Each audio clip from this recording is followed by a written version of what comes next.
स्वागत है आपका फिर से अपनी यूट्यूब चैनल सुबहांस क्लास में। हम आपके लिए लेकर आए अपनी इस क्लास में इलेक्ट्रॉनिक विन्यास की सहायता से किसी तत्व की आवर्त सारणी में स्थिति कैसे ज्ञात करते हैं। जैसे आपसे पूछा जाए कि किसी तत्व का परमाणु क्रमांक 10 है तो वह किस आवर्त में और किस वर्ग में उपस्थित होगा आवर्त सारणी में। तो जैसे आपसे पूछा जाए 10, 11, 12, जैसे किसी तत्व का परमाणु क्रमांक 10 है, 11 है, 12, तो वह किस आवर्त में स्थित होगा या किस आवर्त में वो विराजमान होगा या किस आवर्त में उसे रखा गया होगा। तो ये उसकी स्थिति का निर्धारण करने के लिए इलेक्ट्रॉनिक विन्यास की सहायता से किसी तत्व की आवर्त सारणी में स्थिति कैसे ज्ञात करते हैं। तो वीडियो को पूरा देखिएगा। हम बताएंगे किसी तत्व का परमाणु क्रमांक यदि 30 है तो उसको कैसे सारणी में आप पता कर पाओगे कि वो किस आवर्त में है और वो किस वर्ग में है। तो वीडियो को पूरा लास्ट तक देखिएगा। यदि वीडियो पसंद आए तो चैनल को सब्सक्राइब कर दीजिएगा, बेल आइकन को ऑन कर दीजिएगा। तो इसके लिए सर्वप्रथम दिए गए तत्व का इलेक्ट्रॉनिक विन्यास लिखते हैं। तो क्या करते हैं, दिए गए तत्व का इलेक्ट्रॉनिक विन्यास करते हैं। यदि आपको इलेक्ट्रॉनिक विन्यास नहीं आता हो तो हम आपको इलेक्ट्रॉनिक विन्यास करना भी बता रहे हैं। जैसे किसी तत्व का इलेक्ट्रॉनिक विन्यास 10 परमाणु क्रमांक 10 है तो इस 10 का ही इलेक्ट्रॉनिक विन्यास किया जाता है। अब कैसे इलेक्ट्रॉनिक विन्यास किया जाता हो तो अष्टक के अनुसार किया जाता है। किसके अनुसार किया जाता है? अष्टक के अनुसार। तो पहले करेंगे 2 फिर 8, क्योंकि हमने पढ़ा है कि अधिकतम संख्या में कितने रह सकते हैं? 2n²। कितने रह सकते हैं? 2n²। पहली कक्षा है तो n की जगह 1 रखेंगे तो 1 का स्क्वायर हो जाएगा तो 2 आ जाएगा। दूसरी कक्षा है तो 2 रखेंगे, 2 दूनी 4, 4 दूनी 8 हो जाएगा। तीसरी कक्षा है तो 3 रखेंगे, 3 का स्क्वायर 3 त्रिका 9, 9 दूनी 18। और इसके बाद क्या आएगा? 4 आएगा, 5 आएगा। तो इस प्रकार का इलेक्ट्रॉनिक विन्यास करते हैं। यदि लास्ट वाली कक्षा में 18 इलेक्ट्रॉन नहीं हो रहे हो तो फिर हम 8 8 के अनुसार करते हैं। क्या करते हैं? हम 8 8 ले लेते हैं। क्या करते हैं? 8 8 ले लेते हैं। यदि 18 इलेक्ट्रॉन होते हैं तो सही है। यदि 18 इलेक्ट्रॉन से कम होते हैं तो हम पहले क्या करते हैं? 2 8 8, क्योंकि अष्टक ने बताया यदि 8 इलेक्ट्रॉन भी पूरे होते हैं तो वो कक्षा पूर्ण मानी जाती है। तो 2 8 8 और फिर इसके बाद जितने बचेंगे उतने इलेक्ट्रॉन लिख लेते हैं। तो हमारा क्या है? 10 थे, 10 में क्या है? 2। दूसरे कक्षा में कितने होते? 8। तो ये पूरे कितने हो गए? 10 हो गए। अब आपसे पूछा जाए यह किस आवर्त में स्थित होगा, तो यह किस आवर्त में स्थित होगा? तो इसमें इन्हें गिनते हैं कोष। इन्हें गिनते हैं कोष। ये पहला कोष है, ये दूसरा कोष है। तो इसमें कितने कोष हैं? 2 कोष हैं। तो यदि इन कोषों की संख्या जितनी होती है, 1 कोष, 2 कोष, 3 कोष, यदि 2 कोष है तो आवर्त 2 में। ध्यान रखिएगा, यदि 1 कोष है तो आवर्त 1 में, 2 कोष है तो आवर्त 2 में, 3 कोष है तो आवर्त 3 में। कैसे रखेंगे? 2 कोष हैं, 1 कोष है तो आवर्त 1 में। याद रखिए कोषों की संख्या से करते हैं, जैसे 2 और 8 है तो इसमें कितना है? इन्हें कहते हैं कोष। कितने हैं? 1 और 2। 2 बार इलेक्ट्रॉनिक विन्यास हुए यानी 2 कोष है। तो इन्हें क्या करते हैं? 2 कोष यानी 2 आवर्त में, 3 कोष 3 आवर्त में, 4 कोष 4 आवर्त में। यदि केवल 2 अकेले होता तो 1 आवर्त में। क्या होता है? ये 1 आवर्त में।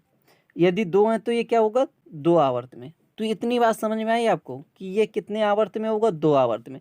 अब आपसे पूछा जाए कितने वर्ग में होगा, तो लास्ट वाले कोष में देखते हैं कितने इलेक्ट्रॉन है। कितने इलेक्ट्रॉन है? 8 इलेक्ट्रॉन है। कितने इलेक्ट्रॉन है? 8 इलेक्ट्रॉन। तो ये किस में होगा? 8वें वर्ग में होगा। किस में होगा? 8वें वर्ग में होगा।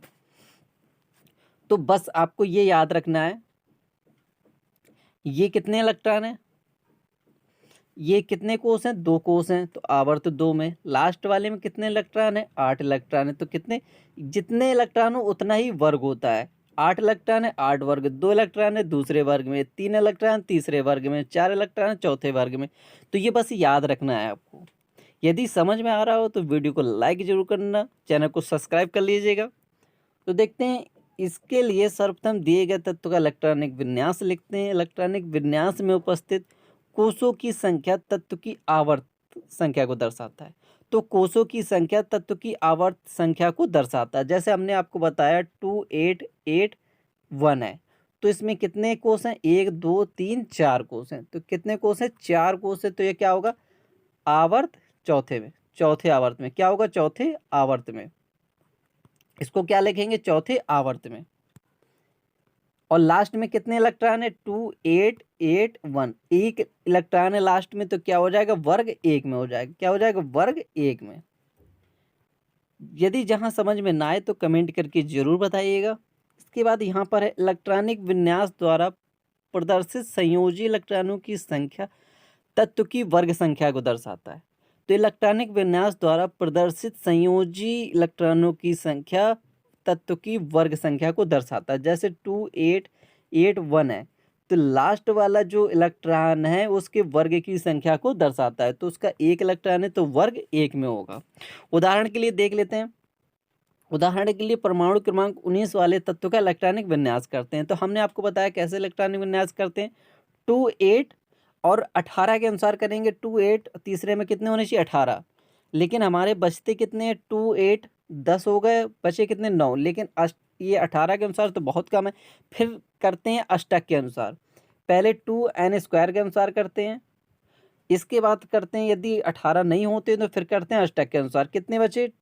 2 8 10 हो गए, तो एक अष्टक के अनुसार एक कक्षा पूरी कितने में हो जाएगी? 8 में। तो 2 8 2 8 दूनी 16, 2 18। कितने इलेक्ट्रॉन बचे? 1। तो लास्ट वाली कक्षा में कितने हो जाएंगे? 1। तो वर्ग हो जाएगा 1, आवर्त हो जाएगा चौथा। चूंकि इनके 4 कोष उपस्थित हैं अतः यह चतुर्थ आवर्त का तत्व है। कितने कोष उपस्थित हैं? 4 कोष उपस्थित हैं। ये चौथे कोष का आवर्त है। अंतिम कोष में इलेक्ट्रॉनों की उपस्थिति के कारण इसकी वर्ग संख्या 1 है। एक इलेक्ट्रॉन का दान करने के पश्चात यह स्थायी विन्यास प्राप्त कर लेता है। इसकी संयोजकता भी 1 है। इसकी संयोजकता कितनी है? 1 है।